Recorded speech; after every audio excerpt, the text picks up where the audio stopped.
আসসালামু আলাইকুম, সবাই কেমন আছেন? আশা করি সবাই ভালো আছেন। আজকে আমার ফার্মের বাচ্চা আসবে, তাই আমি ব্রুডিং ঘরটা রেডি করতেছি। ভালো করে কোষগুলো সুন্দরভাবে ফিনিশিং দিয়ে কাজগুলো করতেছি। শেষের পরে ফিনিশিংগুলো দিয়ে একেবারে পেপারগুলো ঢেলে দিব। পেপারগুলো ঢেলে দিয়ে তারপরে পানির পাত্রগুলো সুন্দর করে বসিয়ে দিলাম। আমার জীবনে সর্বপ্রথম আমার এই কাজটা কেমন হয়েছে সবাই কমেন্ট করে জানাবেন।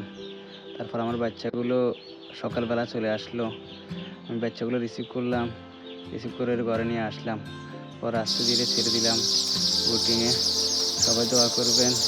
কেমন হচ্ছে বুটিংটা? আমি জীবনে সর্বপ্রথম আমার কখনো বুটিং দিই নাই, এই প্রথম আমি বাচ্চা ছাড়লাম। নতুন খামার হিসেবে খামার দিলাম। কেমন হলো? বাচ্চাগুলো সুন্দর করে আস্তে আস্তে ছেড়ে দিলাম।